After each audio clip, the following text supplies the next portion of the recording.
தேவா, எங்க கிருஷ்ண காணோம்? நான் காலையிலேருந்து அவனை தேடிட்டே இருக்கேன். என் கண்ணிலேயே பட மாட்டேங்கிறான். எனக்கு தெரியல அம்மாச்சி, அவர் இன்னும் வந்திருக்க மாட்டாருன்னு நினைக்கிறேன். தேவா, சின்ன தாத்தாவும் பெரிய தாத்தாவும் செல்லப்பா மாமா கல்யாணத்துக்கு முகூர்த்த தேதி குறிக்க போயிருக்காங்க. அவங்க வரக்கு கொஞ்சம் நேரம் ஆகும். அது வரைக்கும் கொஞ்சம் வேலையெல்லாம் பார்க்கணும். அந்த கடை வேலை தெரியும்ல, அது வரைக்கும் போய் பத்திரிக்கைக்கெல்லாம் டிசைன் பார்த்து சொல்லிட்டு வரணும். அதான் கிருஷ்ணா வந்தா நம்ம கார்த்திக்கையும் சேர்த்து தாட்டி உள்ளான்னு பார்த்தேன். கிருஷ்ணாவையும் காணோம், கார்த்திக்கையும் காணோம். 2 பேரும் எங்கே தான் போனாங்க? அம்மாச்சி, இது என்ன சொல்லவே இல்லை? திடீர்னு போயிருக்காங்க. நம்ம எப்போ ஷாப்பிங் போகிறது? கல்யாணத்துக்கு துணியெல்லாம் நிறைய எடுக்கணும்ல. எவ்வளோ வேலை இருக்குது, டெக்கரேஷன் வேலை இருக்குது, அப்புறம் சாப்பாட்டுக்கு சொல்லணும், இன்னும் எவ்வளோ வேலை இருக்குது. அட இருடி அம்மா, முதல்ல முகூர்த்த தேதி குறிச்சிட்டு வரட்டு. எவ்வளோ நாள் இருக்குன்னு பார்த்துட்டு அதுக்கேற்ற மாதிரி ஆளுக்கு ஒரு வேலையை பிரித்து எடுத்துக்கலாம். சரியா? நீயே இவ்வளோ எக்ஸைட் ஆகுற, கொஞ்சம் பொறுமையாக இரு. என்ன அம்மாச்சி, இந்த சந்தோஷம் இருக்க தானே செய்யும். நம்ம வீட்டில் முதல்ல கல்யாண ஃபங்க்ஷன், அதுவும் கிருஷ்ணனாவது கோயிலே சிம்பிளாக முடிஞ்சிருச்சு. ஆனால் மாமாவது நல்லா கிராண்டாக பண்ணணும். அண்ணனுக்கு தான் இந்த வாய்ப்பே கிடைக்கலையே. என்னாச்சு அம்மாச்சி, என்ன யோசிச்சுட்டு இருக்கீங்க? நீ சொன்னது சரிதான். கிருஷ்ணோட கல்யாணம் சிம்பிளாக கோயிலே முடிச்சிட்டோம். அவனுக்கு வரவேற்பெல்லாம் ஒன்றும் வைக்கலல்ல. அவன் இந்த வீட்டோட ஒரே வாரிசு. அவனுக்கு கண்டிப்பாக வரவேற்பு வைக்கணும். நல்லா கிராண்டாக இன்னொருக்கா கல்யாணம் பண்ணுவோம். சரியா? அட கார்த்திக், நீயும் வந்துட்டியா? எங்கே கிருஷ்ண காணோம்? உன்னையும் கிருஷ்ணையும் காணான்னு தான் நான் காலையிலேருந்து தேடிட்டு இருக்கேன். அவன் ரூம்ல தான் இருப்பான். நான் வீட்ல இருந்து இப்பதான் வரேன். சரி, தாத்தா வந்ததுக்கப்புறம் மற்றதெல்லாம் பேசிக்கலாம். ஆனால் நீ முக்கியமாக நிறைய பொறுப்பை நீ தான் எடுத்து செய்யணும். சரியா? எங்கேயும் போயிடாத. என் செல்ல மாமியார் சொன்னா சரி. சரிப்பா சரி. ஏய் முட்டைக்கண்ணி. என்னது முட்டைக்கண்ணியா? ஆமா, இனிமே நான் உன்னை செல்லமா அப்படிதான் கூப்பிட போறேன். முட்டைக்கண்ணி. அட, நான் உனக்கு பட்டப்பேர் வச்சோன்னே உனக்கு வெக்கல்லாம் வருதா? ஆமா, நீ கொஞ்சம் பேசாம இருக்கியா? என்ன மேடம் இவ்வளோ சந்தோஷமா இருக்கீங்க? அப்ப நீ அம்மாச்சி சொன்னது கேட்கலையா? கிருஷ்ணனோட கல்யாணம் தான் சிம்பிளா முடிச்சிருச்சு. அவனுக்கு வரவேற்பாவது நல்லா கிராண்டா வைக்கணும்னு சொன்னாங்கல்ல. அதான் எனக்கு ரொம்ப சந்தோஷமாயிடுச்சு. ஏன் கார்த்திக், எங்க அம்மா இருந்திருந்தாங்கன்னா கிருஷ்ணனோட கல்யாணம் இவ்வளோ சிம்பிளா நடந்திருந்தாலும் வரவேற்பு நல்லா கிராண்டா வச்சிருந்திருப்பாங்கல்ல. என்னதான் இருந்தாலும் சித்தி கிருஷ்ணன் நம்மள எவ்வளோ பாசம் வச்சிருந்தாலும் அம்மாவா அவங்களால இருக்க முடியலல்ல. தேவா, நீ தான் உங்க சித்தியை புரிஞ்சுக்கவே இல்லை. உங்க சித்தி கிருஷ் மேல பாசமா தான் இருக்காங்க. ஆனா ராதா மேல இல்ல. அவங்களுக்கு பிடிச்ச பொண்ணு நிச்சயம் அவங்களுக்கு மருமகளா வந்திருந்தா கிராண்டா இந்த உலகத்திலேயே எல்லாரும் செலிப்ரேட் பண்ற மாதிரி பயங்கர கிராண்டா கொண்டாடி இருப்பாங்க. ஆனா அவங்களுக்கு ராதா மருமகளா வந்ததுதான் இப்ப பிரச்சனையே. இதெல்லாம் நான் உனக்கு சொன்னா புரியாது. நீ உங்க சித்தியும் புரிஞ்சுக்கல, கிருஷையும் புரிஞ்சுக்கல. கிருஷ் ராதா மேல உயிரையே வச்சிருக்கான். எவ்வளோ பிரச்சனை வந்தாலும் அவ ராதாவை பத்திரமா பார்த்துக்குவான். அந்த நம்பிக்கை எனக்கு இருக்கு. நான் என் அம்மாவை எப்படி பார்த்துக்கணும்னு நினைக்கிறேனோ அதே மாதிரி உன்னையும் பத்திரமா பார்த்துக்குவேன். என் ஆயுசு முழுசும் உன்னை சந்தோஷமா பார்த்துக்குவேன் தேவா.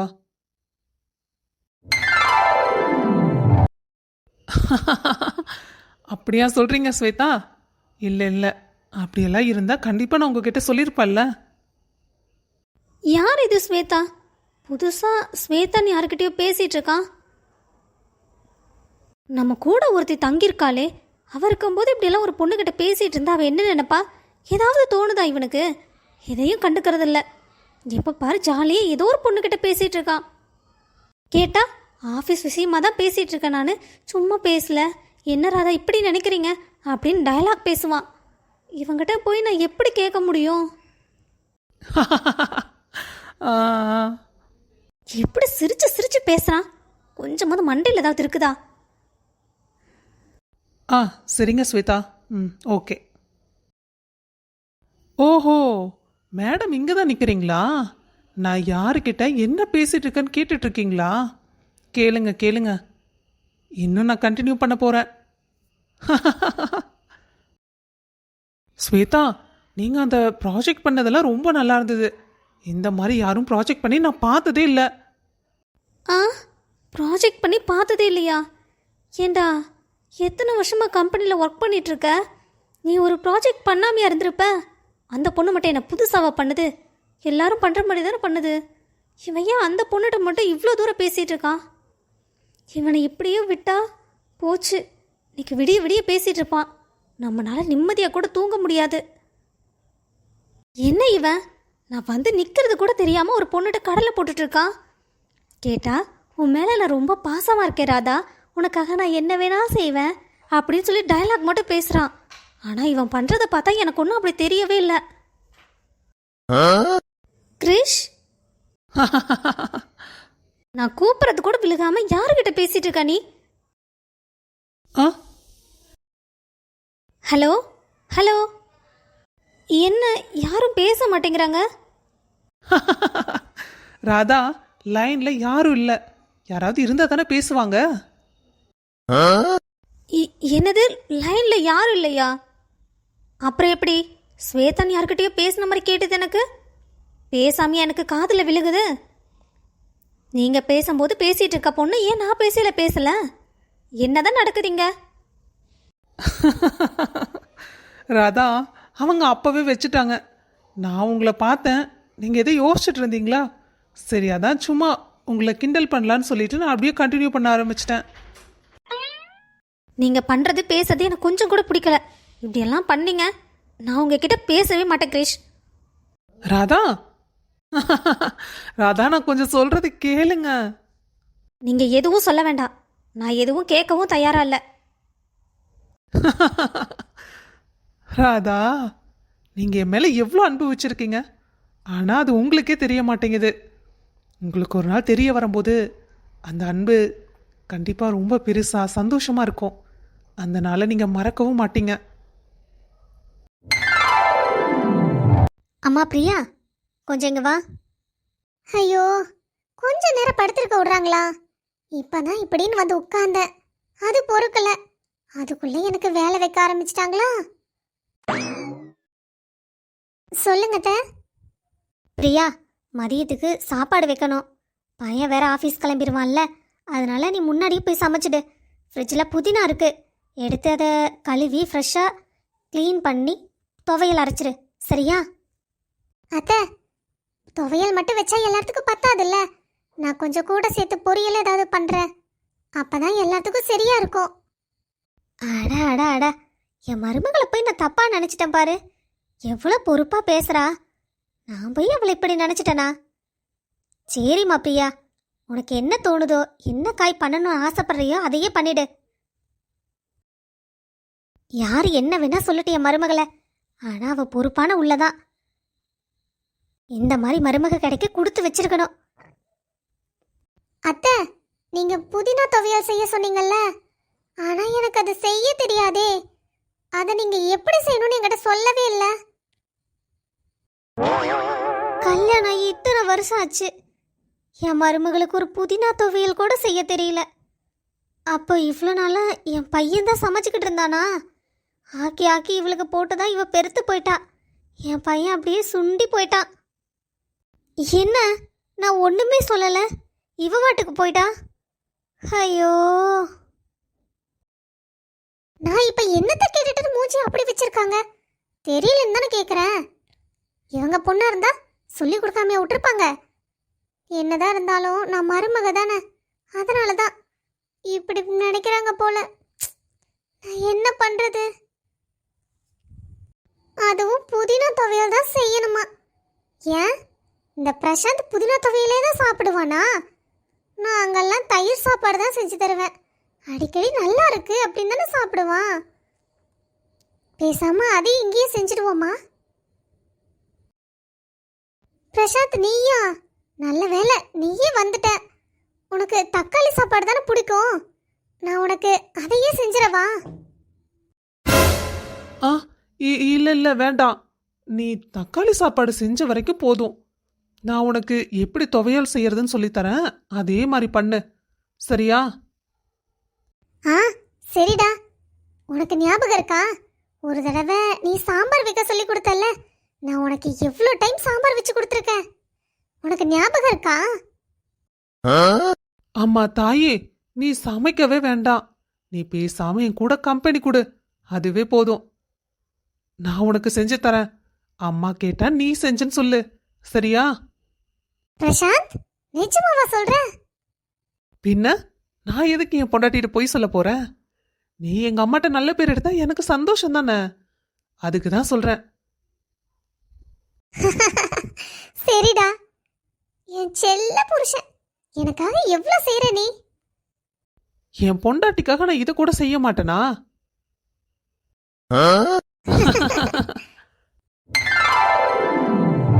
கனி, நீங்க சாரியில விட இந்த ட்ரெஸ்ல ரொம்ப அழகா இருக்கீங்க.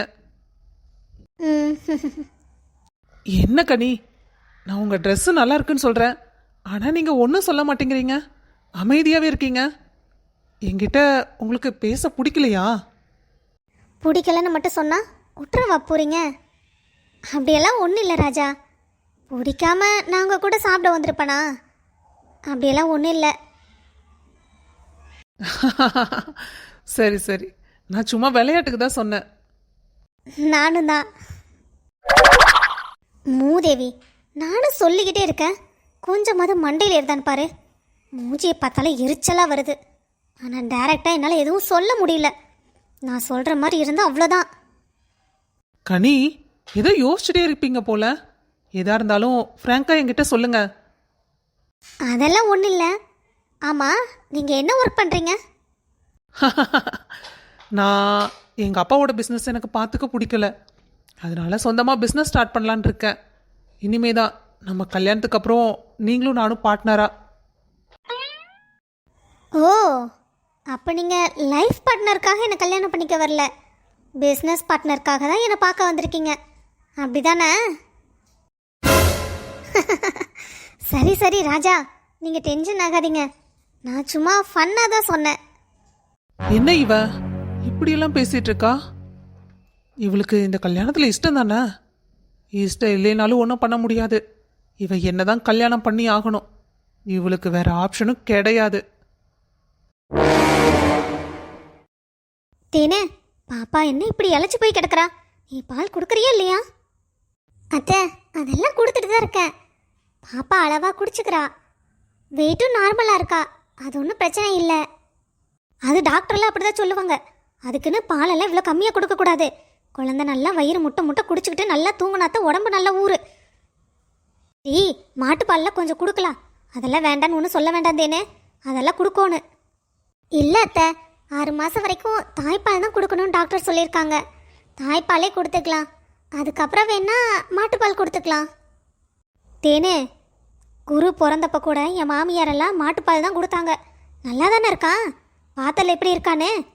அதே மாதிரி குழந்தையும் நல்லா வளரு, உடம்பு நல்லா உடம்பு ஓடு. அதுக்கு தான் சொல்லுது, மாட்டுப்பால் தாய்ப்பாலை விட உசந்தது. தேனு, எங்க அம்மா சொல்றதுக்கு எனக்கு எந்த சம்மந்தமும் கிடையாது. குழந்தையில என்ன கொடுத்தாங்கன்னு எனக்கு எப்படி தெரியும்? நீ ஏன் என்னை இப்படி முறைக்கிற? ஏங்க, அத்தை என்ன இப்படி பேசிட்டு இருக்காங்க? 6 மாதம் வரைக்கும் தாய்ப்பால் தான் கொடுக்கணும் டாக்டர் தெளிவாக சொல்லி அனுப்புனாங்கல்ல, இப்போ மாட்டுப்பால் கொடுக்கணுங்கிறாங்க. என்னதான் நினைச்சிட்டு இருக்காங்க? இங்க பாரு, எனக்கு அம்மா சொன்னதுக்கு சத்தியமா சம்மந்தம் கிடையாது. தேனு, முத வேலையை நம்ம வீட்டுக்கு வந்த உடனேமே மாட்டுப்பால் கொடுத்துற குழந்தைக்கு, சரியா? ம் சரிங்க அத்தை. மாட்டுப்பால் தயிரோட கலந்து சாப்பாடு எல்லாம் கொடுத்துடலாம், நீங்கள் ஒன்றும் கவலைப்படாதீங்க. சரிம்மா சரிம்மா. தேனு, என்ன முறைக்கிறதுல என்ன பிரயோஜனம்? அம்மா, நேராச்சு, நம்ம கிளம்பலாமா? அட இருடா, என் பேத்திக்கிட்ட கொஞ்ச நேரம் கொஞ்சிட்டு வரேன். அவ வேற தூங்கிட்டு இருக்கால, எல்லட்டும் அப்புறம் போலாம். ஏமா தேனு. அத்தை, ஏமா நீ வந்து 1 மாதம் ஆச்சுல்ல, பேசாம நீ நம்ம வீட்டுக்கே வந்துடலாம்ல. அங்கே வந்தேன்னா நானும் பார்த்துக்குவேன். அம்மா, தேனுக்கு அவங்க அம்மா கூட இருக்கணும்னு ஆசையா இருக்கும்ல. கொஞ்ச நாள் இருந்துட்டு வரட்டும். அப்புறம் வந்தா அவ அங்கதானே இருக்க போறா. ம், அதுவும் சரிதான். சரி தேனு, உன் இஷ்டப்படி இருந்துட்டு வா.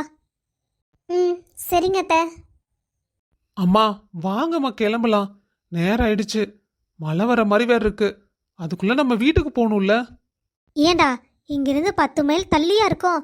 1 கிலோமீட்டர் 2 கிலோமீட்டர் தான் வரும். அதுக்குள்ள ஏண்டா இவ்வளோ அவசரப்படுற? அதுக்கு சொல்லலம்மா. ரொம்ப நேரம் ஆயிடுச்சுன்னா சஞ்சய் வேற வந்து பார்த்துட்டு இருப்பான்ல. அதுக்காக தான். சரி சரி தேனு, அவன் வேற ரொம்ப அவசரப்படுத்துறான். நான் போயிட்டு இன்னொரு நாள் சௌரியமா வரேன். அவன் கூட வரல, நான் சஞ்சயை கூட்டிட்டு வரேன். அவன் தான் ரொம்ப நேரம், எவ்வளோ நேரம் ஆனாலும் ஒன்றும் சொல்ல மாட்டான். ம், சரிங்க அத்தை. இந்தாம்மா புள்ளைய பிடி. சரிம்மா தேனு, நான் போயிட்டு வரேன். பிள்ளைய நல்லா பார்த்துக்கோ. ம், சரிங்க அத்தை. சம்மந்தி, நான் போயிட்டு வரேன். ஏதாவது அவசரம்னா கூட கூப்பிடுங்க. ம், சரிங்கக்கா. வரேன் தேனு. வரேங்க அத்தை. ம் ம், சரிங்க மாப்பிள்ள. சரி வா தேனு, மழை வர மாதிரி இருக்கு. நாமளும் வீட்டுக்கு போகலாம். ம், சரிம்மா.